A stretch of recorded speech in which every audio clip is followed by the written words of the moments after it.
जंगल में मूसलाधार बारिश हो रही थी। चारों तरफ धुंध छाई थी। नन्हा कुक्कू और जग्गू जोश में आकर एक दूसरे से रेस लगा रहे थे। तभी पीछे से चुटकी चीखती हुई आई। जग्गू, कुक्कू, रुक जाओ, आगे मत जाओ, वहाँ खूंखार चील का इलाका है। जग्गू तो डरकर फौरन वापस आ गया, लेकिन कुक्कू अपनी धुन में आगे बढ़ता रहा। अचानक आसमान से एक साया नीचे आया और कुक्कू को अपने पंजों में दबोच लिया। कुक्कू को अपनी गलती का एहसास हुआ, पर अब बहुत देर हो चुकी थी। चुटकी ने पास के कबूतर से मदद मांगी। कबूतर चाचा, बचाओ, कुक्कू को चील ले गई। नहीं नहीं, मैं अपनी जान जोखिम में नहीं डाल सकता। चील कुक्कू को खाने ही वाली थी कि तभी चुटकी चीखते हुए नींद से जाग गई। नहीं, कुक्कू! चुटकी ने हांफते हुए इधर उधर देखा। बाहर बारिश थम चुकी थी। वो बस एक बुरा सपना था। उसी वक्त बच्चों की माँ रीमा चिड़िया मीलों दूर से अपने बच्चों के लिए भोजन लेकर लौट रही थी। वह बहुत कमजोर लग रही थी। तेज धूप और थकान ने उसे तोड़ दिया था। वह एक ऊंचे बरगद के पेड़ पर सुस्ताने के लिए बैठी। सांस फूल रही है, पर मुझे घर पहुंचना होगा। मेरे नन्हे बच्चे भूखे होंगे। रीमा जैसे तैसे घोंसले तक पहुंची और निढाल होकर गिर गई। बच्चे उसके पास दौड़े। माँ, आप खाना लाई हो, पर आप इतनी पीली क्यों दिख रही हो? मेरे बच्चों, बस थोड़ा आराम करने दो। रीमा ने एक गहरी सांस ली, अपने बच्चों की तरफ आखिरी बार प्यार से देखा और उसकी आंखें हमेशा के लिए बंद हो गईं। बच्चे रोने लगे। उन्हें समझ नहीं आ रहा था कि माँ जाग क्यों नहीं रही है। तभी वहाँ मिट्टू तोता आया।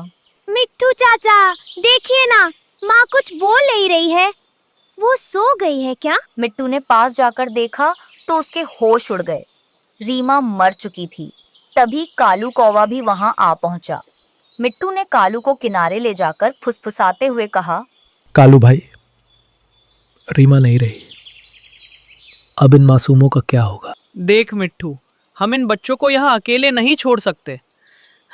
पर हम ठहरे पंछी, अपनी गृहस्थी संभाले या इन्हें पाले। सुना है पास वाले गांव में इनकी नानी रहती है। हमें इन्हें वहीं ले जाना होगा। जब उन्होंने बच्चों को चलने को कहा तो बच्चे माँ को छोड़ने को तैयार नहीं थे। हम माँ को छोड़कर कहीं नहीं जाएंगे। वो उठेगी, हमें पता है। बच्चों, माँ अब एक लंबी यात्रा पे चली गई है। नानी के घर चलो, वहाँ तुम्हें बहुत प्यार मिलेगा। कालू और मिट्टू बच्चों को लेकर दूसरे गांव पहुंचे। वहां एक पुरानी पहाड़ी के पास एक बूढ़ी चिड़िया बैठी थी। उसकी आंखें कमजोर हो चुकी थीं। कौन है वहाँ? कालू बेटा, तुम इस वक्त यहाँ? दादी, ये बच्चे, ये आपकी बेटी रीमा के हैं। बूढ़ी चिड़िया ने कांपते हाथों से बच्चों को छुआ। जब कालू ने पूरी बात बताई तो उसकी आंखों से आंसू छलक पड़े। मेरी रीमा चली गई, पर उसने इन नन्नों को मेरे पास भेज दिया। चिंता मत करो कालू, जब तक मेरे परों में जान है, मैं इन्हें आज नहीं आने दूंगी। नानी के घर में कुछ दिन बीते। एक दिन जब नानी दाना लेने गई थी तो एक खूंखार चील घोंसले के पास मंडराने लगी।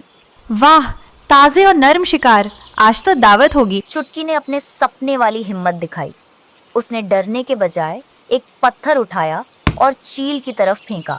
खबरदार, अगर कदम आगे बढ़ाया तो पूरा जंगल इकट्ठा कर लूंगी। बचाओ, बचाओ, बचाओ, शिकारी आया। बच्चों का शोर सुनकर पास के पंछी आ गए और चील दुम दबाकर भाग गई। शाम को जब नानी लौटी तो उसने बच्चों की बहादुरी की कहानी सुनी। आज तुमने साबित कर दिया कि तुम रीमा के बहादुर बच्चे हो। अब मुझे यकीन है कि तुम अपनी रक्षा खुद कर सकते हो। समय बीतता गया। नानी के मार्गदर्शन में कुक्कू और चुटकी बड़े हो गए। उन्होंने नानी के घर को फलों और लताओं से सजाकर एक सुंदर बंगला जैसा बना लिया। मामी, देखिए, आज हमने सबसे मीठे फल जमा किए हैं। खुश रहो मेरे बच्चों, तुम्हारी मेहनत ने इस बुरी जान में फिर से जान फूंक दी है। उस दिन के बाद उस जंगल में कभी कोई बच्चा अकेला नहीं रहा। सब मिलजुल कर रहने लगे और रीमा की यादें उनके दिलों में हमेशा जिंदा रहीं। आसमान में काले बादलों का डेरा था और मूसलाधार बारिश ने पूरे जंगल को अपनी आगोश में ले लिया था। इसी जंगल के एक पुराने कच्चे घोंसले में रीमा चिड़िया अपने पति टुन्नू और 2 मासूम बच्चों कुक्कू और चुटकू के साथ रहती थी। हवा के झोंके जब घोंसले से टकराते तो नन्हे बच्चे ठंड से ठिठुरने लगते थे। रीमा, आज ठंड बहुत ज़्यादा है। बच्चों के पास ना तो गर्म कपड़े हैं और ना ही हमारे पास इस बारिश से बचने के लिए कोई पक्का सहारा। धीरज रखिए टुन्नू, आप कल काम पर गए थे, क्या कुछ इंतजाम हुआ? टुन्नू एक मेहनती मजदूर था जो दूसरों के खेतों में काम करके 2 वक्त की रोटी कमाता था। पिछले दिन उसने एक बूढ़े चाचा के खेत में दिन भर भीगते हुए सब्जियां तोड़ी थीं और उन्हें लकड़ी की टोकरी में सजाया था। उसकी मेहनत देख बूढ़े चाचा का दिल पसीज गया था। ये लो टुन्नू बेटा, तुम्हारी मजदूरी। तुमने आज बहुत मेहनत की है। पैसे हाथ में आते ही टुन्नू की आंखों में चमक आ गई। उसने सोचा था कि अब वह अपने परिवार के लिए कंबल और बरसाती रेनकोट खरीदेगा, लेकिन किस्मत को कुछ और ही मंजूर था। रास्ते में उसे कालू सेठ मिल गया, जिससे टुन्नू ने पिछले साल कुछ उधार लिया था। ओए टुन्नू, कहाँ भागा जा रहा है? मेरे पैसे कब लौटाएगा? सेठ जी, बस कुछ दिन और दे दीजिए। बच्चों के लिए कपड़े लेने हैं, वे बीमार पड़ रहे हैं। मुझे तेरी परेशानियों से कोई लेना देना नहीं। अभी के अभी पैसे निकाल। बेरहम कालू सेठ ने टुन्नू की सारी जमा पूंजी छीन ली और उसे खाली हाथ घर लौटना पड़ा। उस रात घर में चूल्हा तो जला, पर टुन्नू का दिल बुझा हुआ था। अगले दिन बारिश और तेज हो गई। टुन्नू बुखार और उदासी की वजह से घर पर ही लेटा था। तभी दरवाजे पर किसी ने दस्तक दी।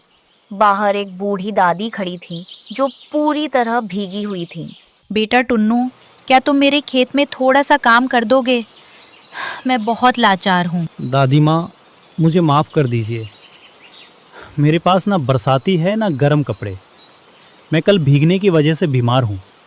आज मुझ में हिम्मत नहीं है। तभी रीमा अंदर से आई। उसने देखा कि बूढ़ी दादी की आंखों में एक अजीब सी चमक और चेहरे पर शांति थी। टुन्नू, किसी ज़रूरतमंद को मना करना ठीक नहीं। शायद खुदा ने इन्हें हमारी परीक्षा लेने भेजा हो। आप चले जाइए, मैं आपके लिए गर्म काढ़ा बना कर रखूँगी। अपनी पत्नी की बात मानकर टुन्नू भारी मन से उठ खड़ा हुआ और दादी के पीछे पीछे उनके खेत की ओर चल दिया। खेत में पहुंचकर बारिश अचानक मध्यम पड़ गई। वातावरण में एक सोंधी सी खुशबू फैल गई थी। बेटा, मुझे बस इस कोने में एक गड्ढा खुदवाना है ताकि मैं ये छोटा सा पौधा लगा सकूं। ये काम खत्म करके तुम घर जा सकते हो। दादी वहां से ओझल हो गई। टुन्नू ने कुदाल उठाई और खुदाई शुरू की। मिट्टी गीली थी, इसलिए काम आसान लग रहा था। अचानक कुदाल किसी सख्त चीज से टकराई।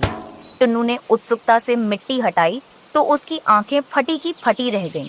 वहां मिट्टी के बीच सोने का एक बड़ा सा पत्थर चमक रहा था। वह पत्थर इतना कीमती था कि टुन्नू की 7 पीढ़ियों की गरीबी मिट सकती थी। टुन्नू के मन में द्वंद्व। अगर मैं इसे चुपचाप छिपा लूं तो कालू सेठ का कर्ज भी उतर जाएगा और बच्चों का महल जैसा घर बन जाएगा। पर नहीं, ये चोरी होगी। दादी माँ ने मुझ पर भरोसा किया है। टुन्नू पत्थर लेकर उड़ता हुआ दादी के पास पहुंचा। दादी माँ, देखिए, आपके खेत में खुदाई करते समय यह मिला। ये बहुत कीमती सोना है, इसे संभाल कर रखिए। दादी मुस्कुराई। उनकी मुस्कान में अलौकिक तेज था। बेटा, ये पत्थर मैंने ही वहाँ रखा था। मैं तुम्हारी ईमानदारी देखना चाहती थी। जिस इंसान के पास खुद के तन ढकने के कपड़े ना हों, फिर भी वो पराया धन ना छुए, वही असली धनवान है। ये सोना अब तुम्हारा है। टुन्नू की ईमानदारी ने उसका भाग्य बदल दिया। उस सोने के पत्थर को बेचकर उसने सबसे पहले कालू सेठ का कर्ज चुकाया। अब कालू सेठ की हिम्मत नहीं थी कि वह टुन्नू की तरफ आंख उठाकर भी देखे। टुन्नू ने अपने परिवार के लिए एक पक्का और सुरक्षित घर बनाया। बच्चों और रीमा के लिए बेहतरीन ऊनी कपड़े और बरसाती खरीदी। खुद का एक बड़ा खेत खरीदा। अब वह दूसरों के खेतों में मजदूरी नहीं करता था, बल्कि अपने खेत की ताज़ा सब्जियां बाजार में अपनी छोटी सी दुकान पर बेचता था। जंगल की वह बारिश जो कभी डर लेकर आती थी, अब टुन्नू और उसके परिवार के लिए बरकत का प्रतीक बन गई थी। कहते हैं कि ईमानदारी का रास्ता कठिन जरूर होता है, लेकिन उसकी मंजिल हमेशा सुखद होती है। टुन्नू ने लालच को हराकर न केवल धन कमाया, बल्कि अपने बच्चों के लिए स्वाभिमान की मिसाल भी पेश की।